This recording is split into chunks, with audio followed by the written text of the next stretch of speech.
Alright, so we've got the panels all glued up. They've dried, let them cure at least 24 hours.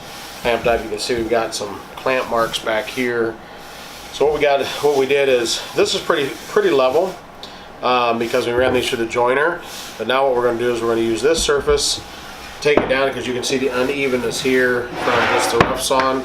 Took my scrape here and I knocked off some of the points of glue that are sticking up just so they don't take the chance of damaging the knives. You can see here, and we'll just clean those up.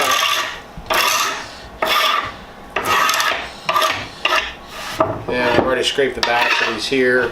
We'll get them down close to our thickness, so 3/4 of an inch, and we'll flip them over. We'll run this surface through that'll clean this joints up, make this all good and smooth, and finish out the side, the top end there, the face.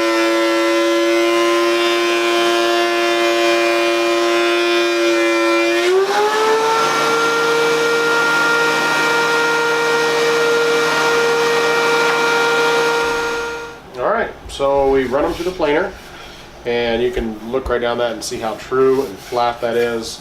So these are ready to go through the shaper. Just take an extra time, run them through the joiner, doing a good glue up. You're going to get a good solid panel, good flat panel that's just ready for the shaper, and it's going to not be any voids. What we're going to do now is we've made our panels. We've run them through the surface planer. We've got them the correct thickness. They're good and flat, good and true. These are arch panels for the cathedral cabinet, so I can see I've transferred my arch here. I'm going to cut them out on the bandsaw, sand that on the orbital sander and the spindle sander, and then we're going to run these through the shaper, fit them up, and put these doors together.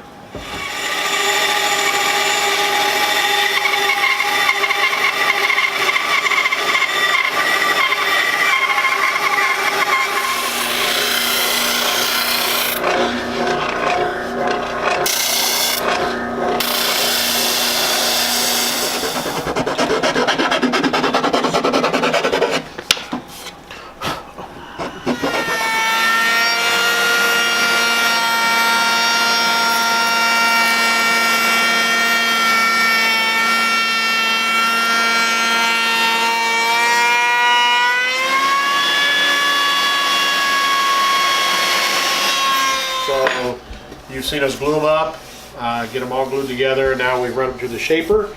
We've also hand sanded this so all the burn marks are out, or anything that you'd have like that is all ready to go. And now we're going to put it together. So we have our stiles, we have our rails. What we're going to do is we're going to apply glue to the coped end of this rail here that's going to fit onto our stiles. One thing I was a little trick.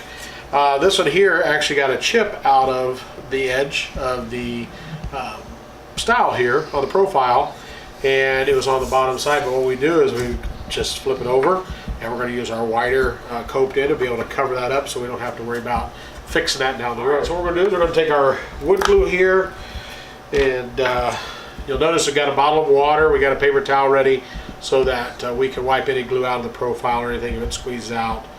I'm a little bit overzealous when it comes to gluing, only for the fact I want to make sure that it's a good and solid fit. So I take just a little brush. You get these for not very much money for a whole package of them at the hardware store. And we're going to wipe it down in there, make sure that shoulder's all good and covered, and the tenon and everything's all ready to go. Got good coverage. Lay that aside. Get our pieces all lined up together here.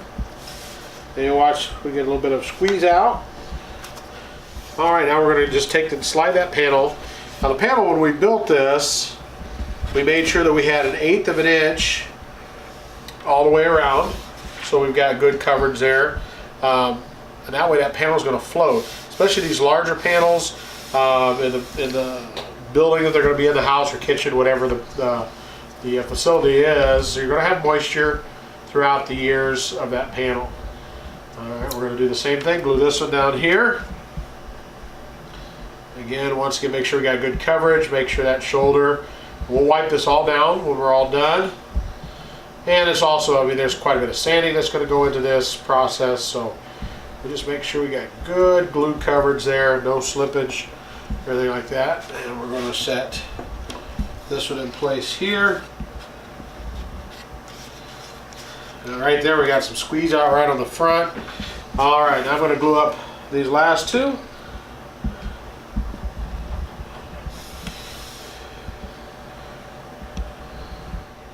Good glue going in here. Good coverage. Glue's relatively inexpensive, and that just saves any issues down the road farther.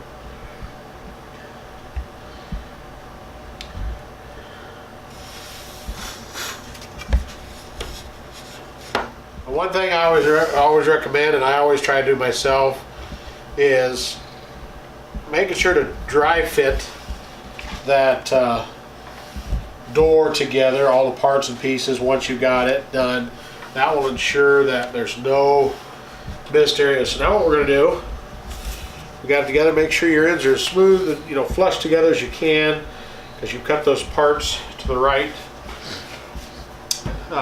length and everything. And what we're going to do is we're going to do a little bit of cross measurement here, quarter to quarter. Make sure that door is good and square.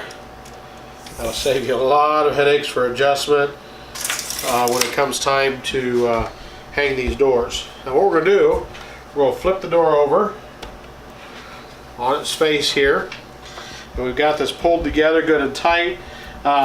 Sometimes, depending on your door fit, you'll want to put a bar clamp on there and pull these together. You don't need a lot of pressure, just enough to make sure it's pulled together. Squeeze that glue. You can see that glue come out right there. We'll wipe that down.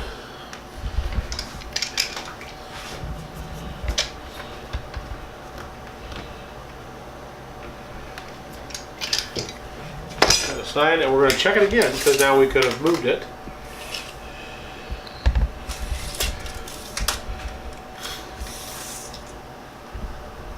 Yep, and we are actually out of square. Barely a 1/16. So on our long side, we can take, sometimes we'll put a clamp on this. I'm just going to give it a little bit of a squeeze there. That'll pull our door back in there. Now I use my 28 gauge pin nailer, and that tenon that's going into our stile from our top and bottom rail, I'm going to take and I'm going to shoot a couple pins, and that will ensure safety of holding it. And they're a very light gauge 28 gauge wire pin, and so that'll not stress the wood on the joints. You'll see this panel actually floats in there.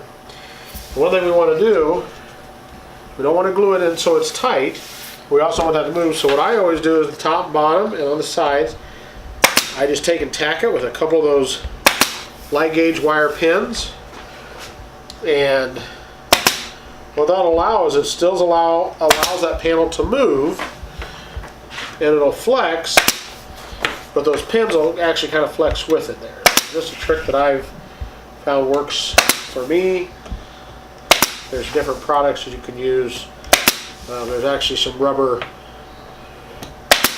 rubber fillers that go in there. Some guys have used and stuff. Now, I'm going to take my water here. Now we're going to just do a little bit of cleanup, make sure we get as much of that glue residue off. It will sand off when we go to sand it, but works smarter, not harder. There you have it. We got one door glued together.